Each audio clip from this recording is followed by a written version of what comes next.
It's a pleasure right now to have a legend, and that is Jim Cornette. Go to jimcornette.com for everything from T-shirts to classic shoot videos to his writing on Fighting Spirit magazine. Of course, all the information about his podcast. And Bully, we welcome him in right now, Jim Cornette. Jim, how are you today? Dave, I don't need to say anything. You've already done it for me. I'll just sign off now, and it'll be a hit of a show with Bubba, our Bully. Hey, how are you, sir? I'm very good, Jim. How are you? I am good. You know, I nicknamed him Bubba. There's no trademark involved. I just nicknamed him that years ago. That's great, Jim. Thanks for coming on. We got a lot of good questions for you. Hopefully, a lot of good insight from you. For the past month or so, we have been talking about the Roman situation and the Roman experiment, and it just came to the top of our head, on a show last week. We're like, we should get Cornette's opinion on this because you have been around, obviously, for a long time. You're a booker of many territories. You spent time in the WWE, and we just kind of wanted to hear your opinion on this situation. Do you have an opinion on this? Yeah, well, it's a situation that has never actually arisen before in the wrestling industry because, think about it, this is the first time that a guy has been rejected by the fans, not because of his lack of ability, but because the people know that the evil empire wants him to be the guy over a guy that they really wanted to be the guy, or in some cases, a few guys they wanted to be the guy.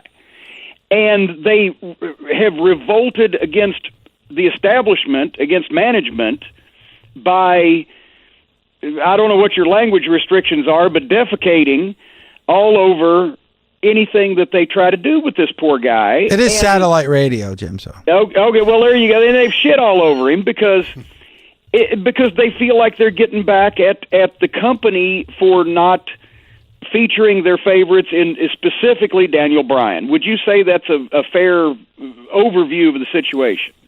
Yes. Okay.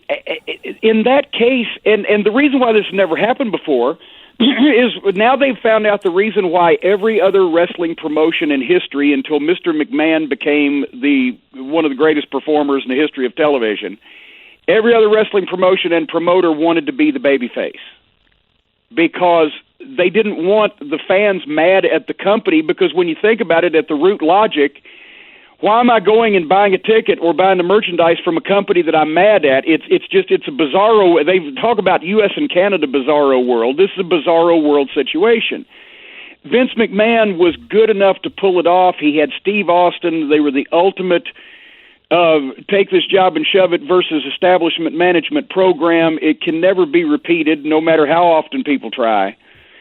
But after 20 years, now a whole generation or more of fans have grown up thinking that, well, the management is trying to hold my favorite wrestlers down. So, yes, they root for those wrestlers, but at the root of it, at some point, it was going to bubble to the surface that, no, we're saying, fuck you. We like this guy or these guys, and it's manifested itself on poor Roman. And there's never been a situation like this, there's never been a way to get out of it. But it just seems to me that battling against the tide because it's what you want to do, and because, yeah, I'm sure all the little kiddies love Roman, and the folks out in the hinterland in Des Moines, but at the same time, they're the base audience that pays the most money per capita and is involved the most on the internet and with the programming, is going to do this thing until they get tired of it, and they haven't really got tired of it so far because it hasn't changed anything. So I would go with I would somehow, because Daniel Bryan was the root of it, and we can go back the 4 years to the first WrestleMania in New Orleans of a few years ago, but if he's the root of it, he's got to be involved in it. I would somehow get those guys together. And I've talked about this on my podcast before, and I just brought some stuff out of my ass. This might even be the same or different. But in some way, get those guys together in terms of an interview or a tag team match, or maybe Roman actually bails Bryan out of a situation where then Roman Reigns could turn around and sodomize Daniel Bryan with a rusty fishing knife. Just heinously do something to him. Ouch. Right? And then unleash it. In the 2018 or 19 or whenever they do it version of Die Rocky Die, unleash it. It was you. I have deserved this. I was born to this. I was going to have all of this, and it was because of you, you little prick. And unleash all that, hopefully some of it real. But at the same time, he doesn't have to be a heel, because I think at this point, he doesn't trust anybody and doesn't like anybody. Don't trust anybody. You heard that before? It got over once, right? Yep.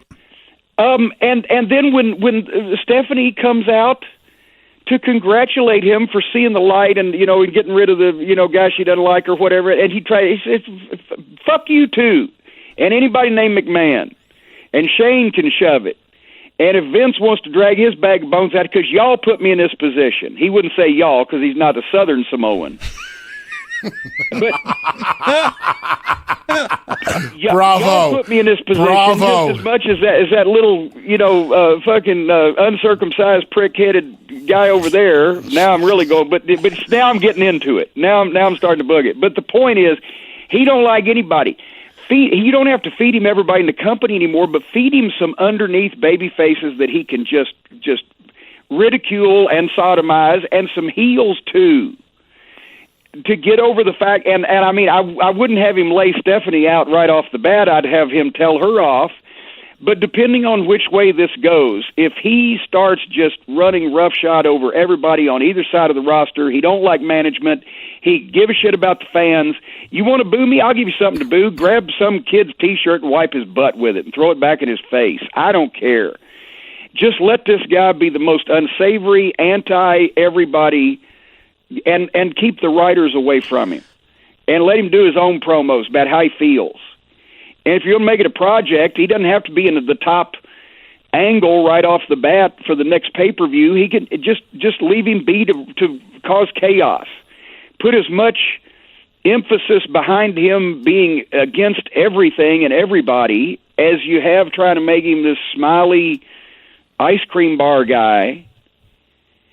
And see what the people do, and at least it gives him a fair chance. And if he gets heat, at least it's the right reaction. But if he gets go away heat, then he may have to go away. Because after all, as we all know, how could I miss you if you won't go away? Yep. Maybe they've just botched it, and it'd be unfair to him. But give him a chance by doing something different, and put focus on him being, because eventually, the dirtier he gets, and the more villages he rapes and pillages, the more they're going to like him, actually, kind of, and then they might kind of respect him a little bit, and there must be blood. There must be blood, and not his blood either. He needed to open some people up instead of Brock elbowing. By the way, when did it become, Bubba, more socially acceptable, and to the sponsors, for a 300-pound NCAA heavyweight champion and UFC champion and WWF champion to just elbow you in the head and bust you open than just take a little blade?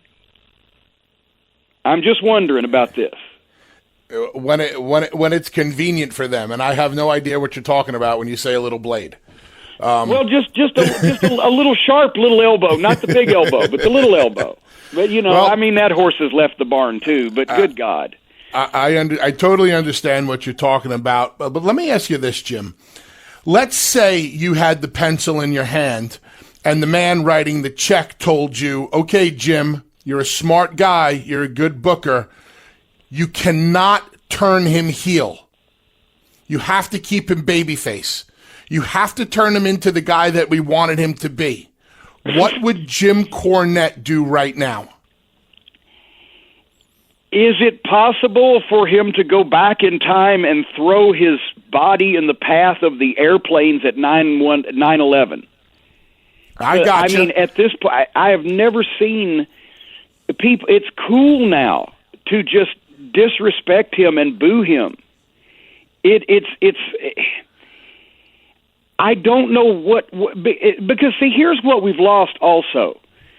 we've lost the ability to blame the heel for unsavory things on television instead of the promotion. But we've also lost the ability for the babyface to be so beloved because he really did do all those things that made him beloved. They love him because of it. Unless you come up with another Mick Foley who just is so likable that it comes through the screen, right? You know, the baby faces don't get over as strong, nor the heels as much heat in the environment where people are told it's sports entertainment. So anything that is done to get somebody over then is looked at by the base audience as, well, they're trying to get this guy over. Not, hey, this guy is, you know, even with Austin, they were able to suspend, and of course that was 20 years ago, so, you know, a lot of horses have left the barn since then. But they were able to suspend disbelief even at that point because Austin was so real to him. Austin was so perfect. He couldn't say what you want about wrestling, but nobody's telling him what to do. He's got to be our guy, right? And that's why when he hugged Vince in the ring in Houston, that was worse for the business than WCW closing up in hindsight. You know, Jim, we're talking about Roman. I know you said that this is like unique because of what's happened in the past, but in all the time that you've been with wrestling, do you ever remember like a 5-year plan that just doesn't seem to work, but yet they keep pushing it and pushing it? No. I mean, I grew up watching Memphis wrestling. They had a 2-week plan. If it didn't draw the second week, you were done. Sometimes the first, depending on the match. Because you had to in those days. It was the gates were the lifeblood of the business. If you didn't draw at the houses, you didn't stay in business. And so things, if they didn't work that anywhere near that long, because nobody had the budget to just do something for 5 years, whether it was working or not. And I mean, I don't know, Bully, you tell me. Do you in your experience ever remember anything? I mean, the people even bought Bulldog Bob Brown as a babyface in Kansas City. No, Jim, I don't remember anything like this. And we've sat here and we've tried to come up with scenarios, to get Roman over. And we came up with one wonky, crazy, outside of the box idea that would have never have happened. But then it was like, hey, who could we get on the line that would know how to do this? And now you've even said it yourself. You don't know how to do it either. And I don't think there is any scenario because as I've told Dave and as I've told our listeners, the curtain has been pulled back so much. The people know that anything they try to do with Roman now, they are going to see through and they're going to hate it no matter what. So unless he's saving a drowning puppy, I don't know what to do. I gave out a crazy scenario where the Undertaker had come back for a match, and let's just say, Jim, that the Undertaker wanted to make his return and wrestle for the WWE Championship, but it was Roman's right, and Roman stepped to the side and gave Taker the right to wrestle for the championship. Something very chivalrous, where he did something respectful for the business. But even in that scenario, I thought it would be short-lived. Well, and also because, once again, at the root of the problem is the people know that he is being instructed to say those things. Yeah. Good point. And it's almost impossible to do a shoot angle when the people already know that this is what they want to do. This is how they want us to feel, and they are going to try to do things to get us to make us feel that way, right? So now they're looking for it. Going back to the carnivals. The guy walking up to shoot the water in the clown's mouth wasn't thinking he was walking up to a rigged game and he was looking for all the problems to begin with, right? He didn't know the rock was in the bottom of the last milk bottle. You can't... I think the only way to get people to like this guy is to bite the bullet and let him be anti-everybody, anti-everything, let the people boo him and get it all out of their system, But then if he's got what it takes and he can talk himself over and work himself over and quit micromanaging him and don't, let him find his strong points and bring them out, obviously. That's an easy thing to say. Do more of the good stuff and less of the bad stuff. There's a blanket statement.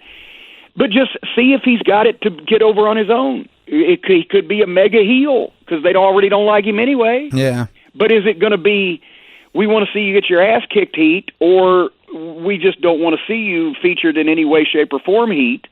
And that may take a while to figure out. But remember, The Rock went through the same thing early, but obviously not as bad, and things changed. And he was able to channel that. But no, I mean, he's obviously there's a lot of guys in the business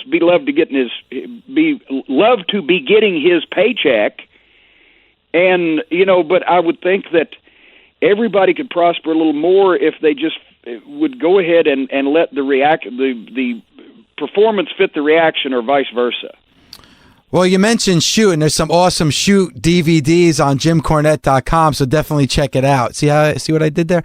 You mentioned and Wrestling Gold, the 5 DVD 10-hour set for only $10 of classic 70s and 80s wrestling, and all the other good stuff at JimCornette.com. And listen to my podcast, and also Behind the Curtain. Real pro wrestling stories from IDW Publishing coming this fall. The Kickstarter is up until 9 o'clock Eastern night. We've hit 4 stretch goals, an 80-page graphic novel, hardcover for the Kickstarter editions if we get another grand in, which I believe we will. And I'm going to have my own comic book. Imagine that. And you have an action. People have said I belong in the comic books, or at least the funny papers. And you also have an action figure that's available on JimCornette.com. And it's very hard. Jim, you don't do a lot of. It's a very true to life action figure. Also, it does absolutely nothing. It does not move by itself. And you don't do many appearances that much anymore, but on the 26th of this month, you're going to be at World Classic Professional Big Time Wrestling, and I believe that's also Bobby Fulton's retirement. So it is Bobby Fulton's retirement match, and we're expecting a sellout crowd because give the people what they want to see, they'll come out for it. We've been wanting to see Bobby's last match for years now. And we have been. And also, too, Jim, somebody that I wanted to ask you about, when we talk about Roman Reigns and the WWE, and this is somebody that our fans have a love-hate relationship with, and that's Triple H. And I'm wondering, your thoughts on Triple H and what you think the job he's been doing, especially with something like NXT. I will almost phrase this, and I'm sure he'll love this quote if he listens to this program, but I would almost phrase it like Ole Anderson said to me one time when he gave me a backhanded compliment. He said, "Cornette, I used to think you were a dumb fuck, but so many other dumb fucks have come along that are worse than you. You've moved up the ladder without doing anything." No, in all honesty, and I was mad for years over the whole curtain call thing, but I mean now the guys have invisible hand grenades in the ring, so whatever. I think he's done a great job with trying to make NXT the wrestling promotion, and that's kind of not such a dirty word as it used to be. And I think that's going to be important because if that's the next generation, it looks like that for the kind of people who like this kind of thing these days, wrestling, NXT is the kind of thing those people like. More so, I think, than the WWE product in a lot of cases, as we've been discussing. So if that's the direction he's going to take it, then that's a positive step. But I'm glad he didn't tap out for Ronda Rousey. That was the greatest debut match of all time. Wow. But that would have been too much. But so I can't actually knock the age too bad on the radio today with so many other things going on. Jim, I just want to ask you a question about something that happened in your past that I don't know about. Can you please take me through those first 5 minutes on the phone when you got the call to induct the Rock and Roll Express into the Hall of Fame? It was actually right around Christmas time, or Christmas and New Year's last year, or the previous one before this past one. And I was more surprised, honestly, that they were going to induct the Rock and Roll Express than that they were calling me, to be honest, because I didn't I'd said in the past, and I had to eat my words, that I didn't think that they would induct any of the old Crockett guys, that didn't really also have runs in the WWF. And but Ricky and Robert were the classic babyface team of the '80s, so that they deserved it. And at that point, I said, if they're willing to take that step and prove me wrong and induct those guys, then I don't want to be the asshole, so I'm going to be there for it. Were you surprised that the Midnight Express wasn't inducted this past year in New Orleans? I thought that would have been the perfect fit for you and the Midnight Express. Well, and once again, then I think maybe they set me up so they could surprise me, again. I've said before that I didn't know that the Midnight Express would ever get in because, once again, they were NWA guys, WCW guys. The Rock and Roll proved that wrong. And then if we were going to do it, it would be in New Orleans because we had one of the two most famous matches in history there. But maybe they're going to come back to New Orleans in 4 years and they need a main event. So, we'll hold out hope. Yeah, you definitely deserve it. You need to be a part of that as well. All In, it's something that Bully and I have been talking about the last few days, to get 10,000 fans to buy that amount of tickets in a short amount of time, under 30 minutes. Are you surprised by that at all? I'm astonished. I was astonished at the time. I saw by the build, I'd originally thought when they announced we're going to run a 10,000-seat building somewhere, I'd said, well, it should be in Chicago because they got a lot of advantages there, and boy, you're going to need great local promotion anywhere, and et cetera, and they didn't need any local promotion. But the way that they built it and the way that they've done it, once again, is unprecedented in wrestling because their audience is so passionate about them that it was a hold my beer moment. Once again, they're disgruntled with corporate wrestling, with the WWE doing things that they don't think they should be doing. These are once again, the people who spend the most money per head and are most passionate about it. And they've got the great following on social media because every time I knock these guys for doing something silly, like, wrestling a blow-up doll, everybody on the social media loves these guys. So they've got a tremendous reach. They were able to rent a wrestling office by working with ROH that has an infrastructure, and I've said I don't know what their involvement is, but where it was insurance or a Ticketmaster or just handling merchandise sales or whatever, they've rented a wrestling office. But at the root of it is it's the boys running a show, and the people made it basically the biggest, most successful crowdfunding event in the history of wrestling. And they want to be a part of history, and they want to see it. And I don't even think they care if the show is not the greatest show ever. It's who was running it. And there's one fact, when you take away that it's Cody and the Bucks running it, if any other company from WWE, to Ring of Honor, to TNA, to New Japan, anybody ran the same show with the same talent, but it wasn't the boys doing it, they would not have been able to do this because it's like, hey, our team is in need. We're going to prove a point to the world here. That's what the fans are thinking, and they came out for it, and I applaud them.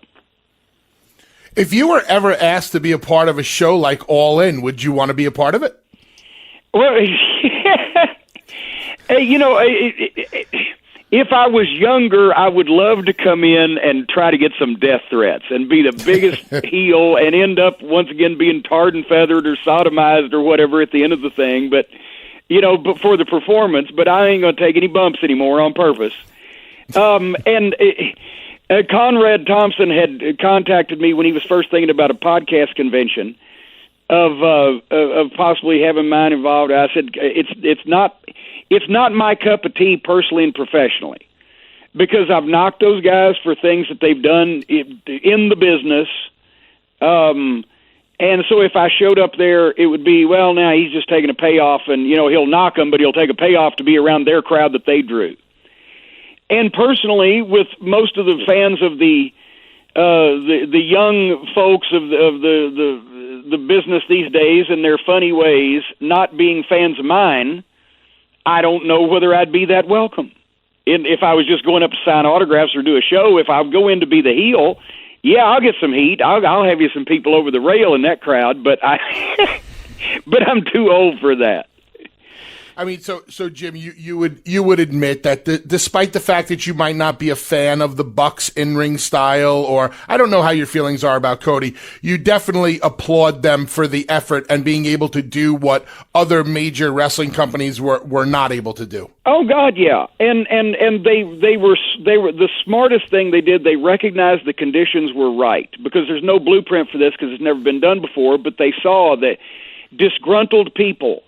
We're hot on television in a variety of New Japan and Ring of Honor, and with this crowd, we've got a big city central location. We got a holiday weekend. We've got some infrastructure. We can do this. They were smart. They put it together, and nobody saw that coming to sell out that quick.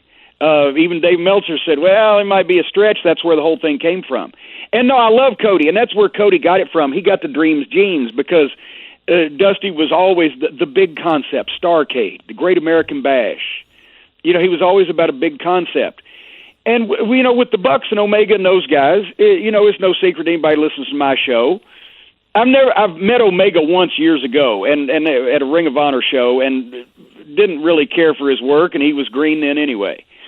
But the point, the wrestling, the blow-up dolls, and the grade school kids, and the invisible hand grenade groups, and the people that stop and do the dance routines, and they had to have the Invisible Man on a show, in New Orleans just to do it, so they can all do their funny spots. That, to me, is a disrespect for the wrestling business that I've devoted my life to that I will never forgive. And as far as I'm concerned, I don't care if they bring Lou Thez back to life and stretch him. All of those people that do that phony shit in public, I want to see boiled in oil and have their fat sold for soap. They can fuck themselves. Boiled in oil and have their fat sold for soap. I have to remember that one for a Dreamer joke. Sounds like a T-shirt. It might be. JimCornette.com sooner or later. My thank you, fuck you, bye shirt is selling briskly still. It's only $20. Exactly. Oh, well, only if you're portly, it's 25. But Portly. All right, Jim. We've taken a lot of your time, but I do have two last questions for you, if it's okay. Okay.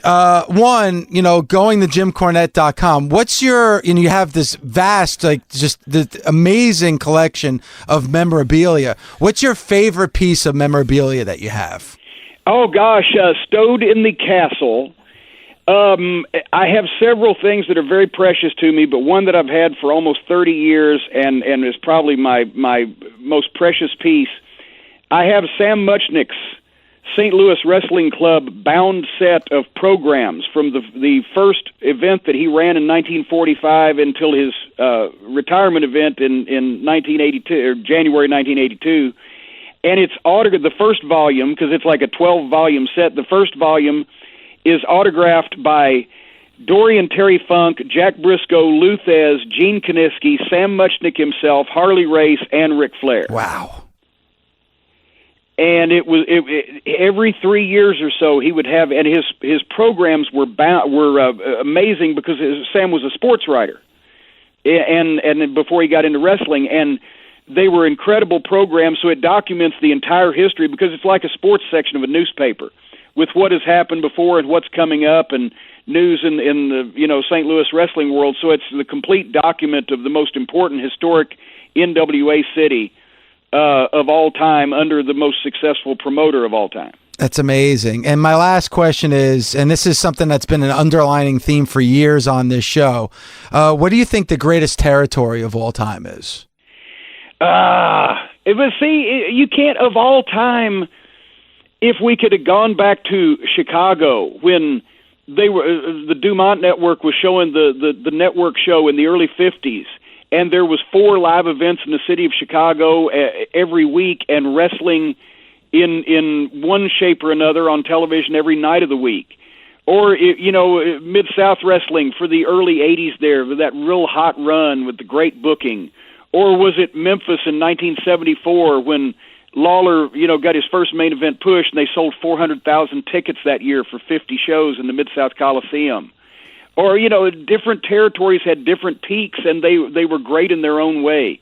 I was always a big fan of Carolina's wrestling, and obviously Memphis had, great glory years. Mid-South was cool. World Class was hot for a couple of years, but to be honest, when you go back and look at before the boys got over, it was a little grim. There's a lot of golden periods. I don't know which one would be the best. All right, you say golden periods. So if you had to narrow it down to 1 year, what 1 year would you say is the best when it comes to pro wrestling?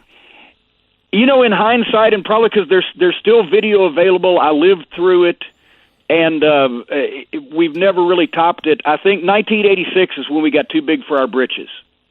1986 is when wrestling got so big on TV and at live arenas and live events that's when corporations and television networks and people with money started noticing that they could get into it, and we've never recovered from that. Interesting. That is interesting. And when you again, think about it, right? Not only Vince, but everybody started figuring out we can make a lot of money out of this, and then the first thing they want to do is change it or revamp it or tweak it or whatever. And since then, wrestling existed all those decades under the radar, doing huge business, massive crowds, but the media didn't take it seriously. Once Vince talked the media into taking it seriously, it's been downhill from there. We got the hot period, and then we cooled off, and we've never come back. Yeah, but Jim, how do you say we've cooled off and never come back when, as of today, WWE stock prices are over $50 a share? Oh, well, the WWE sports entertainment, and they've never went away. But the rest of the business. Okay, I understand what you're trying to say. The rest of the business, the industry as a whole. And now people will say, well, they just sold 10,000 tickets and blah, blah, blah. There was 4 territories that used to draw 10,000 people at least once a week. So it's still not going to – it's never going to be what it was because we've settled into a niche product. But the question is, who's going to win out? Is it going to be the clown style, the strong style, or the gaga style? The WWF isn't as clowny as some of the indies, but it's certainly not as serious as the New Japan or whatever. So there's kind of like 3 different genres. Now we got settled into 3 different categories. You can either watch the mainstream wrestling, the cool indie funny wrestling, or the cool indie athletic wrestling. Good stuff, man. You can hear Jim Cornette, as always, on the Jim Cornette Experience. And like I said, please take a visit to JimCornette.com. He's a legend, and he's opinionated, and we really appreciate the time today. Well, thank you, guys. Just make sure you put an E on the end of my name when you write the check. Yes, Heyman is sending you the check. Oh, okay. Well, I'll look for how many numbers in the FedEx tracking. Yes, that's right. Just Paul, whatever that's it is, add 2. Yeah.